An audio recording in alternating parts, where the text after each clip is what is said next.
Hello and thank you all for joining us. You're watching Addis News Hour. With the news, I'm Tabitha John. Do stay with us. President Sahle Work expressed Ethiopia's commitment to strengthen relations between Ethiopia and Burundi. The president has been in Burundi for a two-day official visit. Alula Teklomariam has more.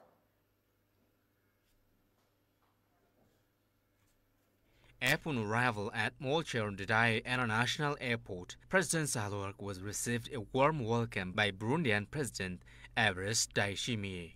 In her 2 days official visit to Burundi, President Sahle, along her Burundian counterpart, discussed bilateral and regional issues to further strengthen relations between the two nations. Our two countries have enjoyed a long-lasting relationship. We want to strengthen that. On the first day of her working visit, the president visited the mausoleums of the heroes of independence and democracy in Burundi, accompanied by Burundian Vice President Prosper Buzambanza. Ethiopia and Burundi enjoyed a long-lasting relationship.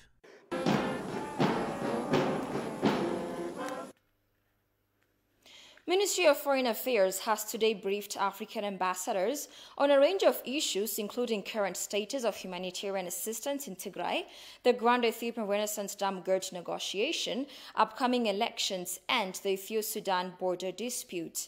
Deputy Prime Minister and Foreign Minister of the Federal Democratic Republic of Ethiopia, Demeke Mekonnen, gave a briefing today to resident ambassadors and diplomats of African countries in Ethiopia regarding the current status of the humanitarian assistance process in Tigray region and the preparations for the upcoming general elections in Ethiopia.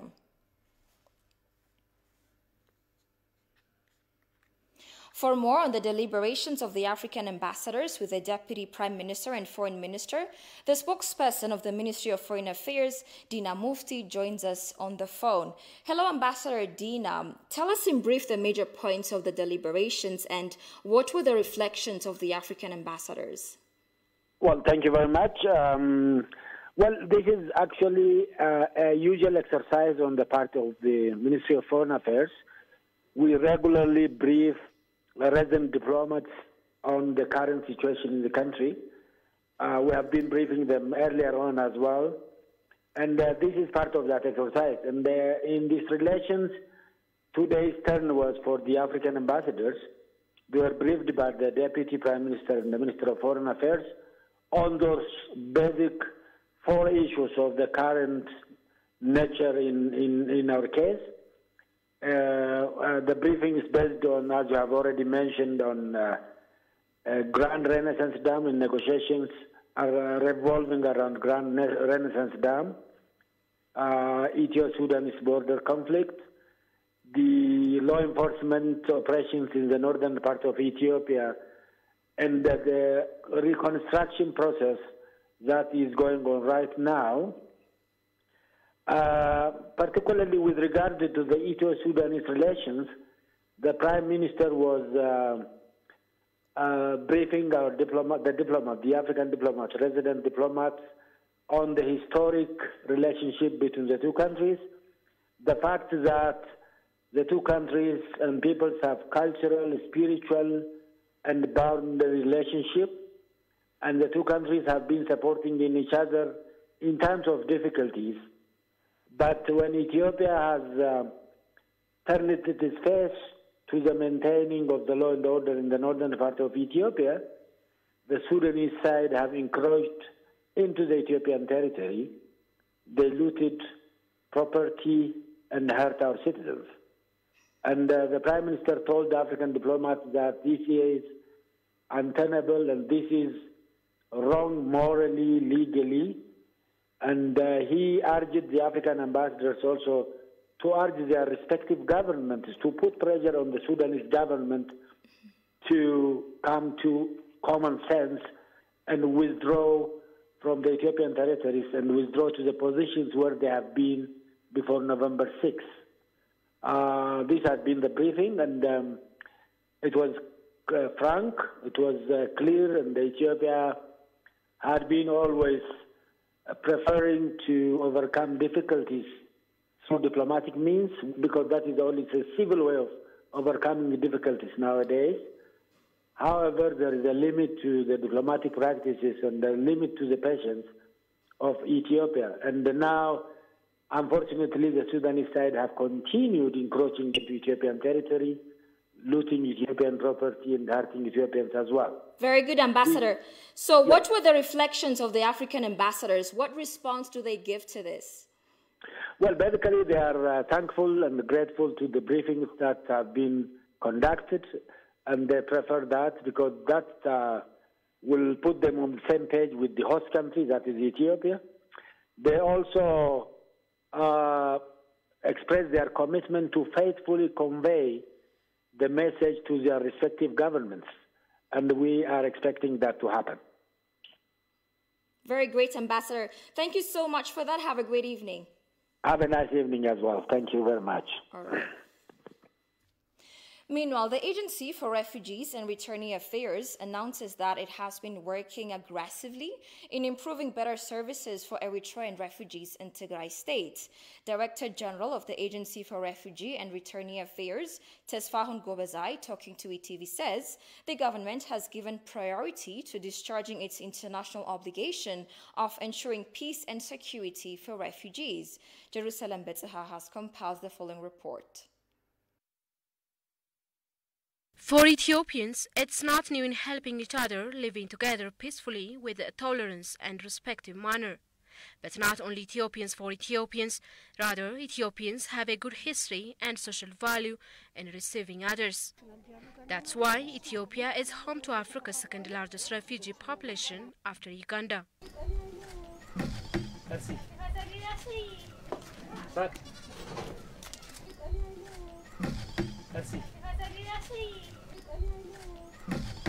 Ethiopia hosts more than 1 million refugees who fled from different countries due to many reasons. From this number, 100,000 Eritrean refugees are living in different parts of the country. About 46,000 Eritrean refugees are living in different 4 camps in Tigray State. This Mayaini refugee camp is one of the 4 camps of Eritrean refugees in Tigray State.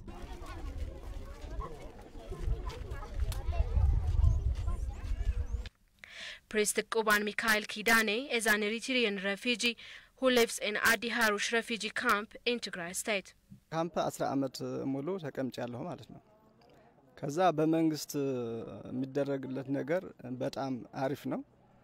I have been living here for the last 10 years.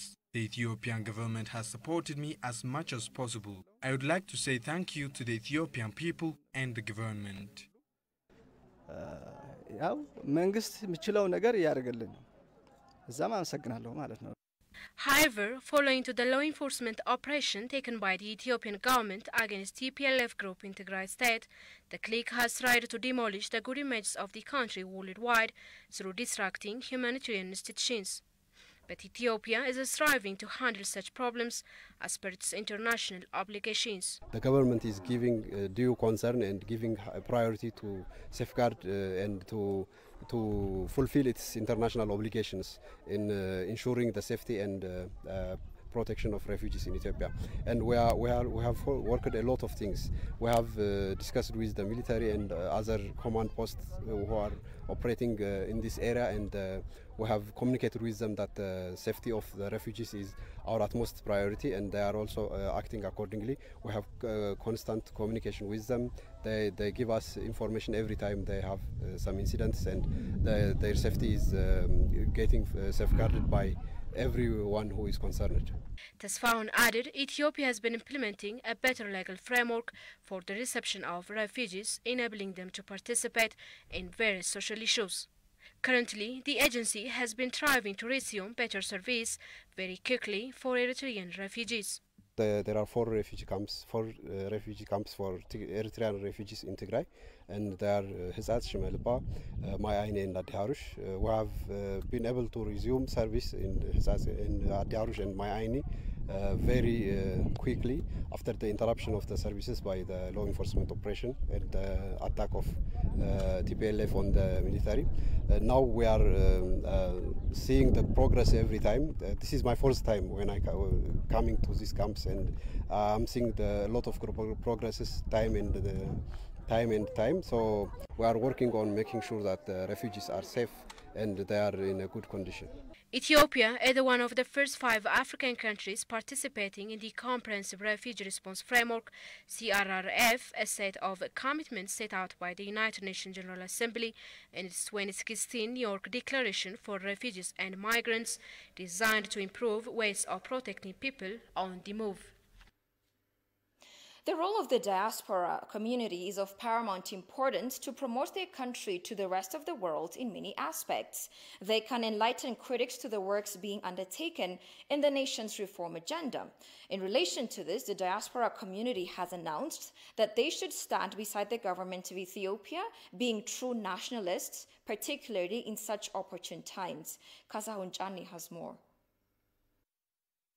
A renowned artist and human rights activist, Tamay Bayana, who has been known for preaching unity and Ethiopianism, is among the Ethiopian diaspora that the premier has called on to return home and strive for the development and democratization of the country. According to Tamay Bayana, some paid lobbyists in the West have conspired and executed extensive misinformation campaigns against the Ethiopian government and produced misleading information about the law enforcement operation and the current situation of the country, which time has exposed the lies in bits and pieces. Tamay said that Ethiopians should stand in unison, irrespective of religious and ethnic differences, to inform what reality on the ground being undertaken in Ethiopia through the rest of the world being hand in glove. Over our national unity, there is a clear and firm stance, and we should stand together, being close during this time. There are plenty of and talented people residing in America and Europe who are always committed to funding their country. There are various questions we would ask the government, and that question should be in the interior, not exterior. If it is exterior, there might be innumerable pressures on the government from the overseas, and we shouldn't accept these external forces over the government of Ethiopia as we are citizens. Tamay also noted that the government should work day and night on the diplomatic activities through coordination of various scholars in the sector. There are many Ethiopians who have the expertise and renowned personalities since Emperor Haile Selassie and Derg time in the diplomatic sector, and they can support the government through showing directions, supporting in various issues on the nation's further developmental endeavors ahead.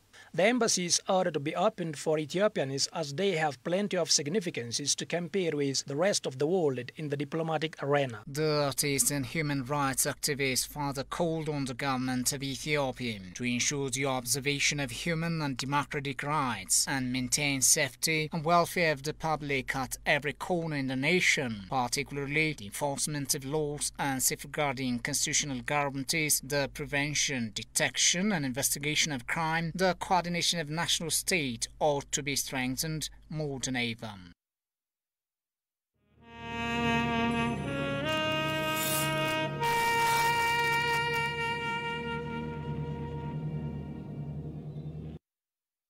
Welcome back again. A history researcher says the victory of Adwa was not simply to defeat Italy, but it was against European imperialism. The scholar Ayele Bakari indicated the victory of Adwa is a turning point in world history in which something different happened at Adwa through unison by Ethiopian people from all walks of life. Goshu Melissa reports. According to Jonas Raymond, in March 1896, a well-disciplined and massive Ethiopian army did the unthinkable. It routed an invading Italian force and brought Italy's war of conquest in Africa to an end. In the age of relentless European expansion, Ethiopia had successfully defended its independence and cast doubt upon an unshakable certainty of the age of imperialism. Ethiopia is set to celebrate the 125th victory of Adwa. Historian Ayele Bakari, who studied ancient civilization, said the victory of Adwa is important in unifying Africa. Ayele spoke out the victory of Adwa was not simply to defeat Italy, but it was against European imperialism. Their ability to fight and defeat the Italians was not technically just simply against the Italians. It was against European imperialism, because European imperialism has already controlled almost the entire Africa with the exception of Liberia, and has put the whole Africa under its colonial order. So therefore, that kind of fait accompli was disturbed by the victory at the Battle of Adwa. He pointed out that the victory of Adwa is a turning point in world history. Most historians say that it is a turning point in world history. They say it's a turning point in colonial history. It's a turning point because something different, something unique has happened at Adwa, and that was the ability of Ethiopians to form a very united force and confront the enemy, which intends to colonize Ethiopia, and became victorious against that enemy. And that didn't happen in any place in Africa other than Ethiopia. Ethiopia is the only non-colonized country in Africa. Ayele also stated that the victory of Adwa became source of solidarity for all Africans. The Ethiopians' ability to defeat the Italians who came to colonize Ethiopia gave the inspiration, the example, the courage for all Africans to fight against the very colonial forces that puts them under second-class citizens or colonial subjects. So therefore, in that context, Adwa becomes very significant.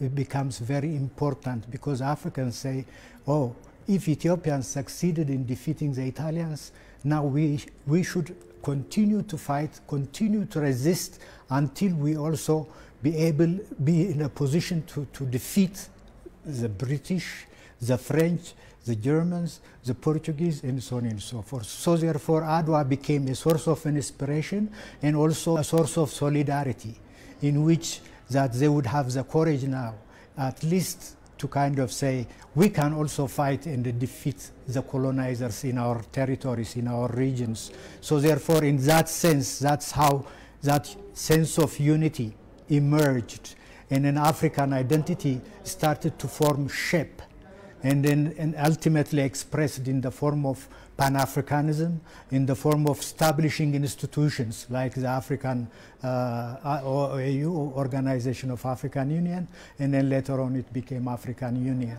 Adwa is a source of anti-colonialism and Pan-Africanism mentality, the historian noted. Indeed, the Adwa Zero-Kilometer project can help pass the values of Adwa victory to the next generations. The project has now seen 45% completion and is expected to be completed next year. Sintayo Tamrat has more.